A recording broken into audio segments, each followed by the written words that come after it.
It's time to laugh, learn, and take your photography to the next level with your favorite cowgirls with cameras, Kara, Kim, and Phyllis. Welcome to the Cowgirls with Cameras podcast. I'm Kim Beer with Kim Beer Photography and Be More Business. I'm Kara with Fast Horse Photography. And I'm Phyllis with Phyllis Burchett Photo. It's still raining here. It's still Tuesday, and You still just came home from Nebraska. I still just came home from Nebraska. It's these back-to-back episodes that are always it's always a problem to get that second. What have you been up to? In? I mean, you don't even try to pretend. It's like, you've shattered the whole illusion for everybody. We could have at least pretended we weren't like shooting back-to-back episodes, but that's spoiled now. So what have we been doing? We've been recording podcast episodes. This is real life. It's real messy, inconsistent life. It's authentic. It's authentic. Yes. We're batching, folks. We're batching. Yes. Well, I thought of something that we all three have been up to, and that is planning for our Circle Bar Ranch workshop that we're going to be doing in Montana here in a couple of weeks. So I think probably about the time this episode airs, we'll be in Montana experiencing the Circle Bar Ranch. And we've all been working on our user or client participant. Yep, there we go. Participant indicated education topics for this particular event. So I know we've all been diving deep into what we're going to be talking about. And then we had a glorious discussion on off-camera lighting with reflectors and continuous lights that was spurred by a student. I have to say, I appreciate the people who come and shoot with us at retreats and the students that come and learn from us, because I think they further my knowledge probably as much or more so than I can do for them. I don't know if you guys agree with that. I feel like I am so much better a photographer because of the people that I hang out with. Oh, definitely. Everybody, sure. They all definitely inspire me for sure. Yep. Yeah. So all you guys out there, all you guys in the community, like everybody, you teach us so much. They definitely force us to learn some stuff that we thought we knew, or we know and we need to know better, or we want to be more prepared for. Like, there is absolutely nothing wrong with that in my book. No. Gets us to be better. Yeah. And if you want to know something, that is like a perfect segue into our topic for today. Oh, well, there you go. Which is the power of your environment. And I think we are better because of this environment that we hang out with the Cowgirls with Cameras community. So there you go. Yeah, definitely and for sure. Kara, did you have any updates that you wanted to get into before we dive into the episode? Like, have you done anything in the last 45 minutes now that Phyllis has shattered the illusion that we need to know about? Well, on the last episode, for those of you who are tuning in back to back, I was doing a lot of shooting, and I am still doing a lot of shooting, so nothing's changed there in the last 30 minutes. But I also have been writing a lot of blog posts because I got a little behind on those over the holiday season. So I wrote like 4 months worth of blog posts this last week and have them all scheduled out. So I feel like I need like a badge for that or something, because it doesn't happen very often.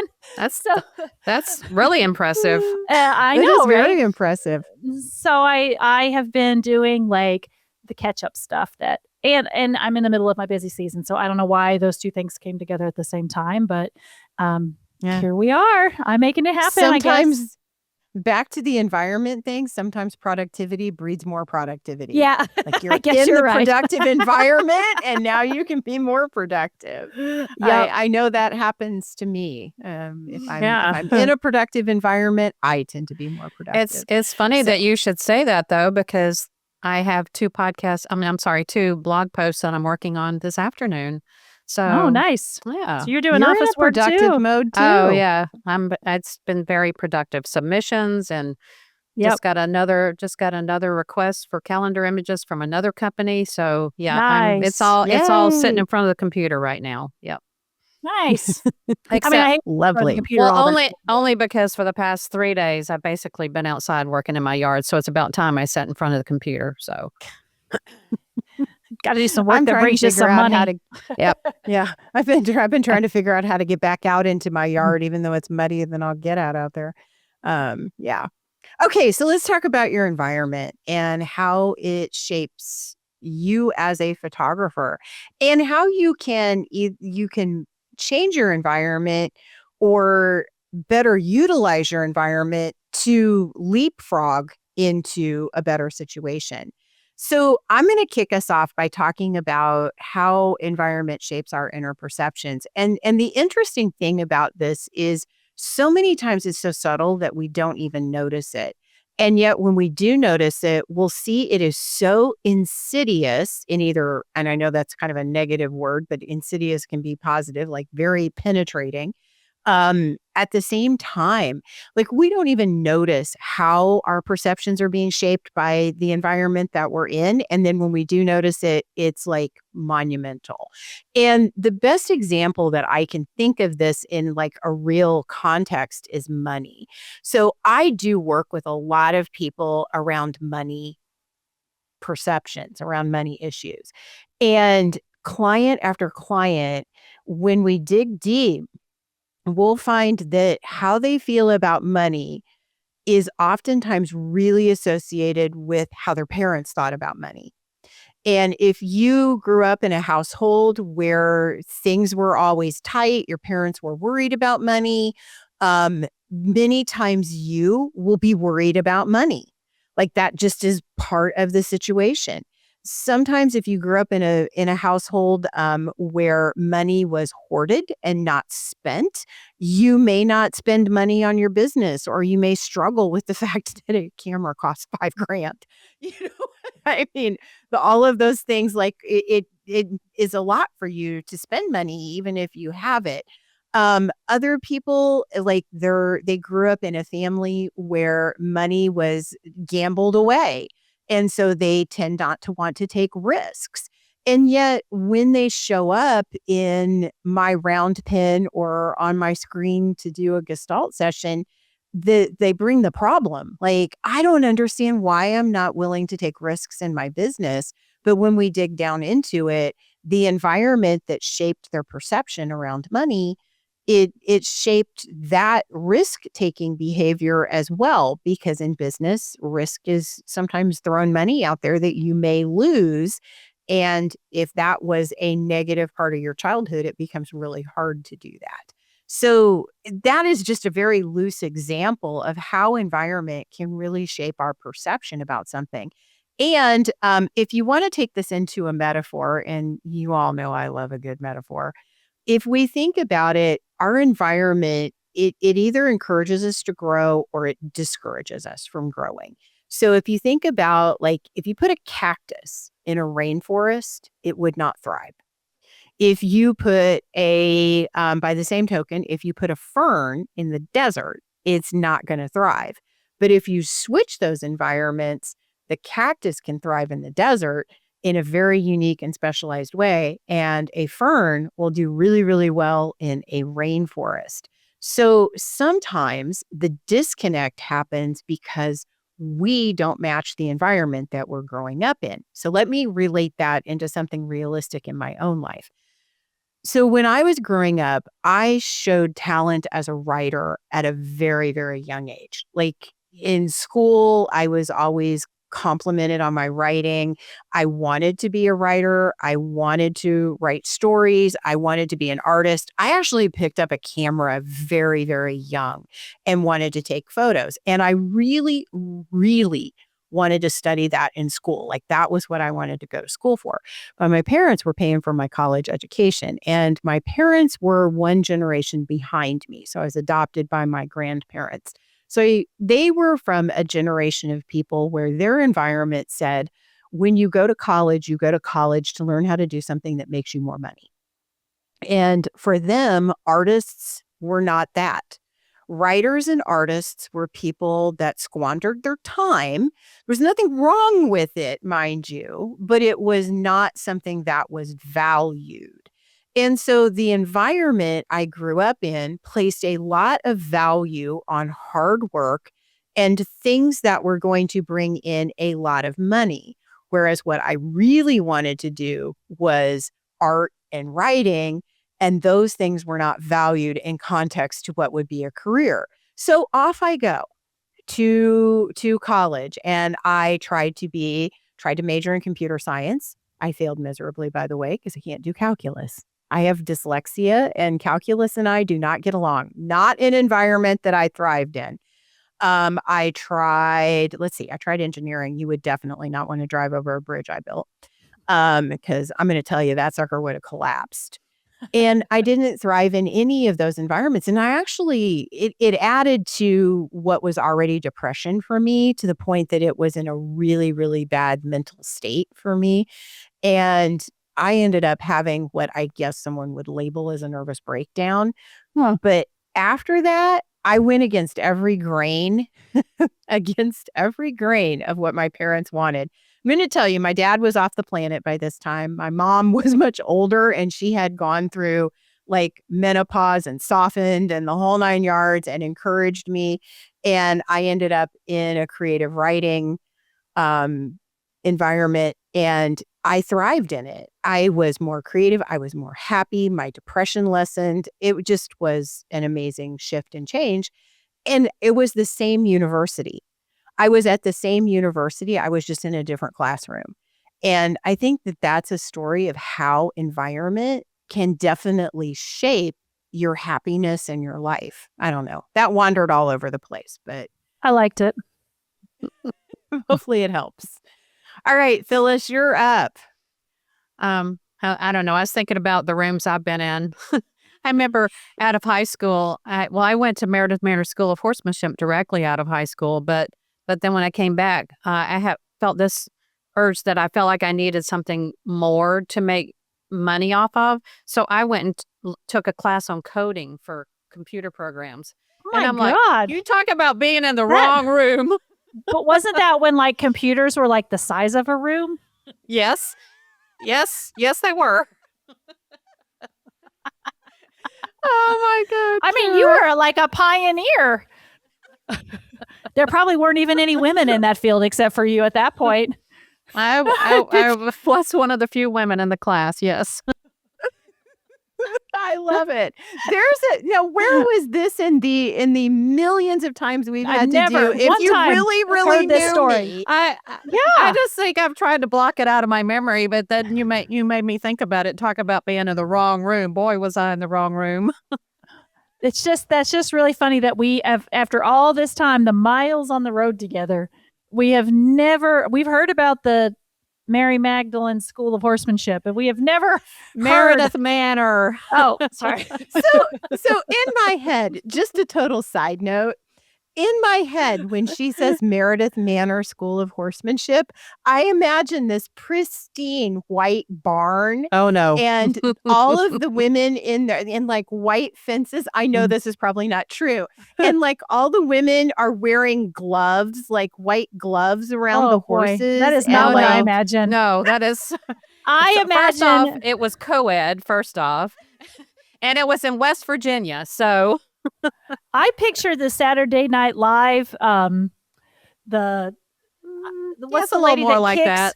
I like to kick and punch or dump. And she's like, I'm a superstar. Like I picture like that. superstar. I And she picture- spills her armpits. Yeah, well, I don't know why I picture that. That's probably insulting, but I picture. What you're picture that. picturing me as that person, or All as of the you, school? everyone that's in class together. So Phyllis never knew what memories, but talk about environments. Our environments shaped both of our opinions of Yeah. what the Meredith Manor School of Horsemanship was. Poor Meredith Manor School of Oh, Horsemanship. it's still- I like it's the still Mary in- Magdalene It's School still of in business too. Poor Meredith Manor. Okay, now I'm Googling it because now I want to see what it really Well, back looks then like. it was like the thing back then for horse girls or horse people. It was a thing. It was a big thing. I believe it. I believe it. We won't say exactly what year that was. You've already dated yourself with the The- coating on the giant computers. Oh, Okay. wait a minute. It's closed its doors, Oh, has according it? to the Horse Daily. Oh, Aw. well, End of an era. Meredith Manor closes its doors. I can see why, because I would have thought that the people that ran it got a divorce, and I thought that they were probably deceased by now. But anyway, Aw. Okay, Okay. that was a bad segue on this episode. Really, we but really now got we know distracted. more Was a- about each other than we ever thought possible. it was a bad So- segue into what I'm talking about. Well, maybe it's a good segue. I don't know. But basically, I'm going to talk about, well, the rooms we can be in. And have you ever wondered how you can feel completely priceless in one room and totally invisible in another? Well, I sure can. I've definitely been there, so I totally get it. The same person, same talent, same story. Nothing about you has changed, but everything about how you're perceived is or received is. And that can surely mess with your head if you let it, because you're wired to make it mean something personal. And when you feel seen, valued, and appreciated, it's easy to think, this is who I am. But when you walk into a different space and that recognition disappears, suddenly it's maybe I'm not enough after all. But here's the truth. Most people don't talk about that. Your value didn't change. Your environment did. Every room has its own lens aligned with who you are and what you bring to it. And in those spaces, you feel confident and at ease. In other rooms, don't speak your language or recognize your strengths. Not because you don't have any, but because they're not looking for what you carry. If you don't understand that, you'll spend your life trying to reshape yourself to fit rooms that were never built for you. And that's why I'm not a computer coder.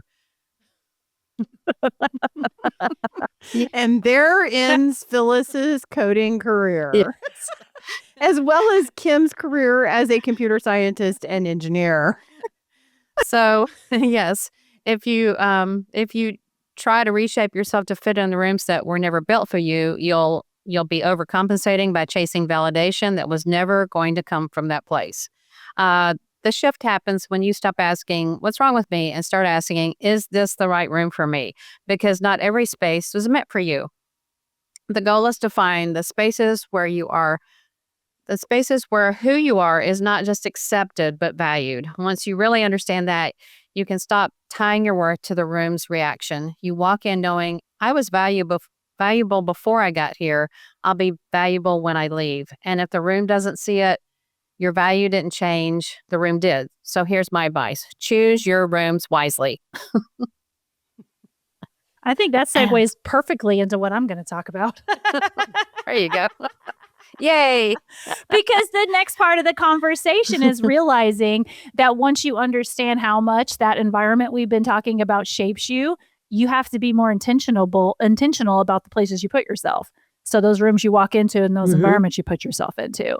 Because the truth is, I mean, we know this, right? We know that every room or every space and every environment is not a good safe space for all of us. Like it's like Kim said, like being a cactus versus a succulent or it's the same thing. Fern. A That's right. fern. A Somebody cactus just- versus a fern. Right. You could be in those different environments and you're not going to be successful. And hopefully someone will tell me what kind of a plant I can keep alive in my house, but I don't know yet.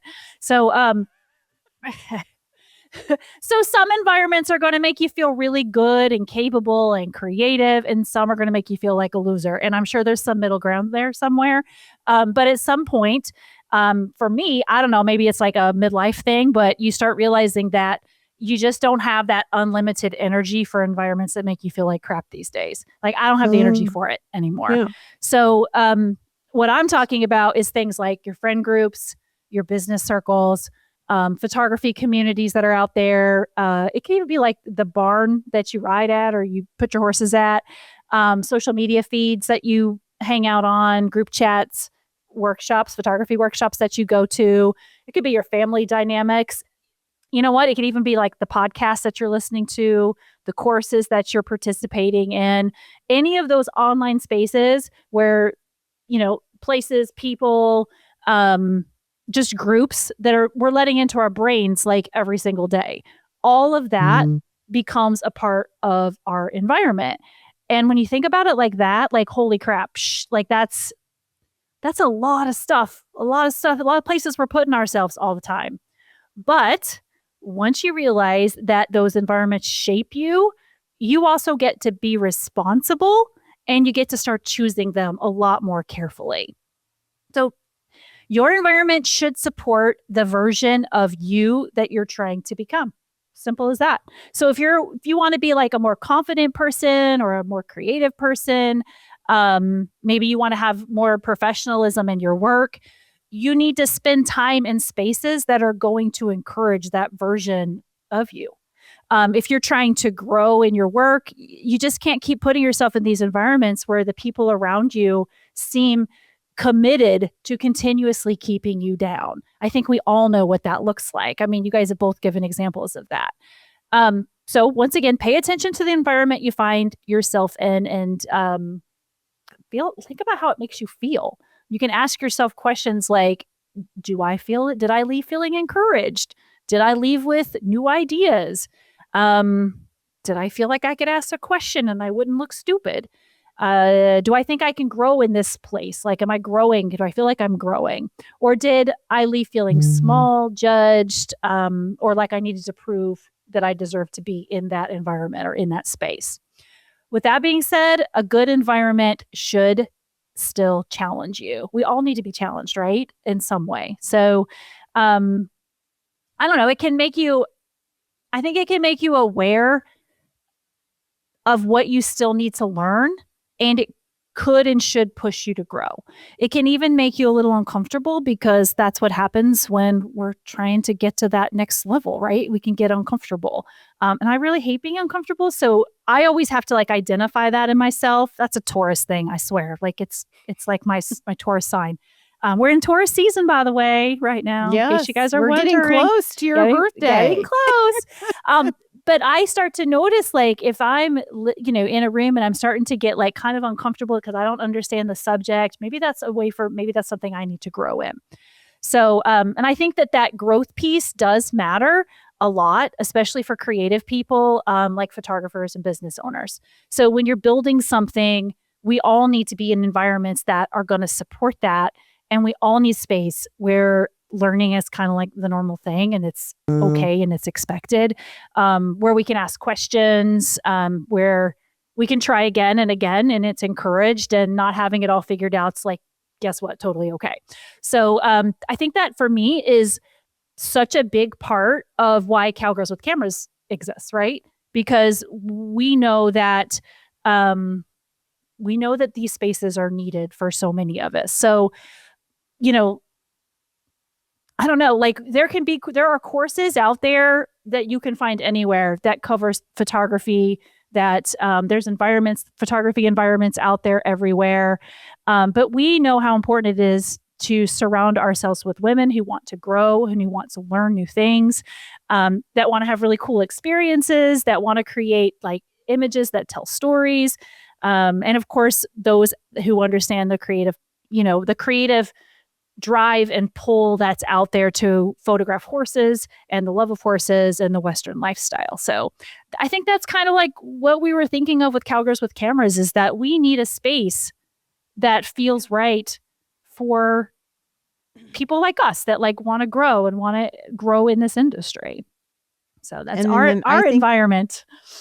Yeah. And I think that brings us to the obvious point here that I hope everyone has gotten, is that if you're not in the right environment and you can't find the right environment, you can create your own right environment. That's right. And I don't know how many of you have ever been told the advice to fake it till you make it. And I often give the branding advice, brand for the person you want to be, don't brand for the person you are. But both of those pieces of advice, when people give them to you, I think the underlying foundation is exactly what we've been talking about today. Fake it till you make it means that you're going to work to create the environment that is going to support you, and brand for who you want to be, not who you are, is the same thing. Basically, what you're doing is mindfully shaping the environment around you to provide what you need to thrive. Mm-hmm. So you're the cactus who builds a desert in the middle of the rainforest, or the fern who finds the shady, rainy spot in the middle of the desert. So that's the important part of I think the bigger lesson is to, if you're not in the right environment and you can't find the right environment readily, make your own right environment. It's so true. And as women, and I'm going to try really hard not to get off topic here, but as women, especially like, like Phyllis tried, you were in coding and you were in horse industry, and Kim, the businesses that you've been in, like we have oftentimes been told to fake it until you make it. But what they're also telling us as women is you need to fit into a the mold. space that is most of the time like a man's space, if that makes sense, or it was created for men, created for, like just that male ideal of like what that work position should be. And it's like, we've always had to mold ourselves, and we've always had to like find our place in those systems and those environments. And so it's really nice that when you can recognize that, and then you start to see that there are spaces that you can be yourself, and we can learn the way that women learn, and we can do the things that make us happy that way. So I don't know, I'm getting off topic, but No, you're not getting off topic, because I think that's 100% accurate, in that we finally are, as a culture, waking up to see that women do things a little differently. And one of the reasons we haven't thrived in the environments we've been in is because they do not support our natural talents. Yeah. And it's easier if you can grow in an environment that supports your natural talents. And for us, one of our core principles is collaboration over competition. And women, by and large, really live by that, unless they're put into that male competition kind of, everybody has to compete. Women are naturally at the quilting circle or doing co-labor in some kind of a situation. They actually really prefer to collaborate. And it becomes harder when we are put in that competition phase, because it doesn't feel as comfortable for us. And it's not that we're not competitive or that we don't want to do good. Right.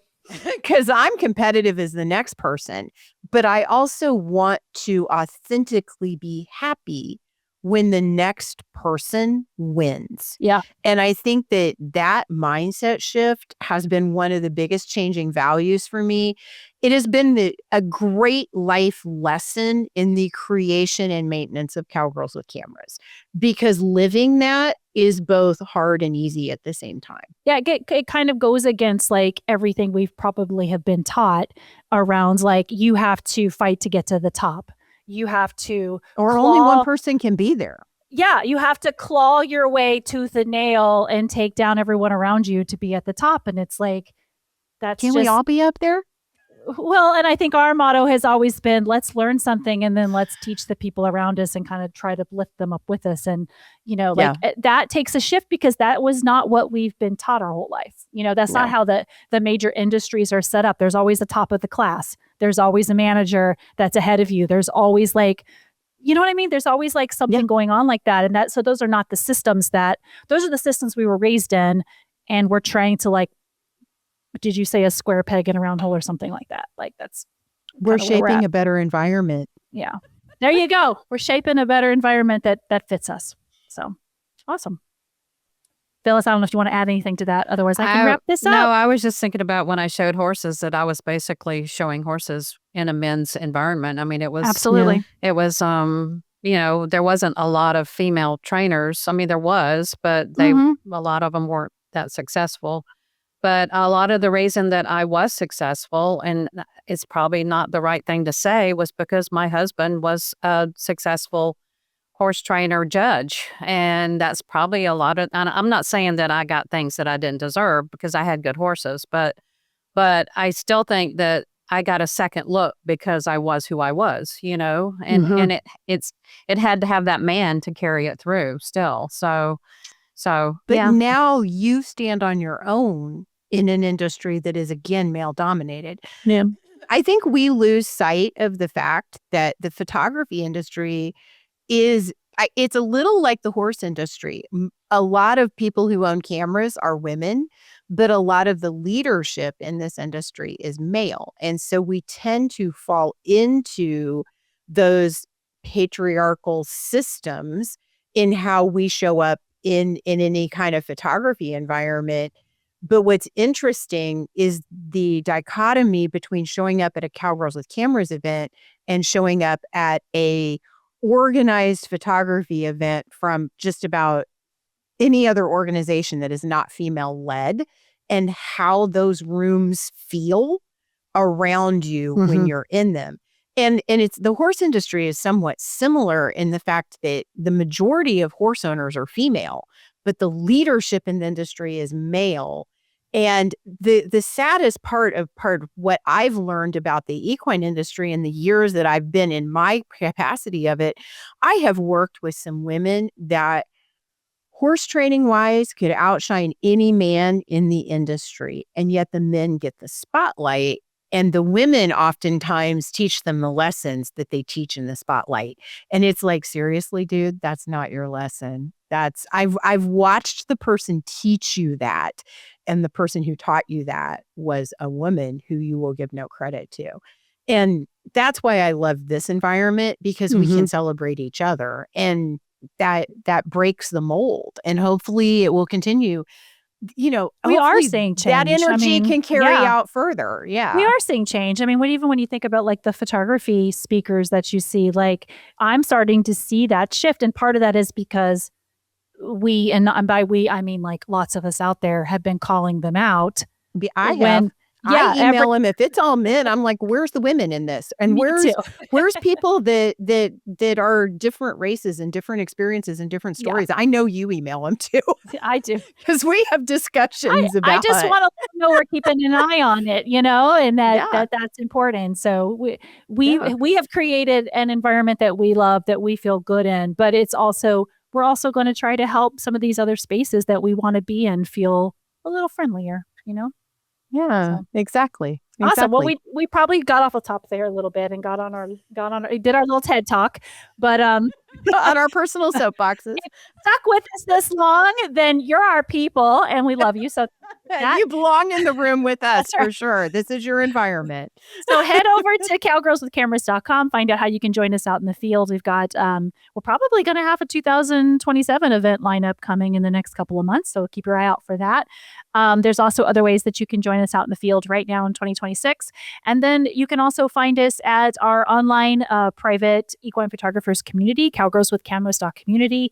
And of course, we're on all the socials, TikTok, Instagram, and Facebook at Cowgirls with Cameras. So come hang out with us. Thanks for listening to this episode of Cowgirls with Cameras. Don't let the laughter and learning stop here.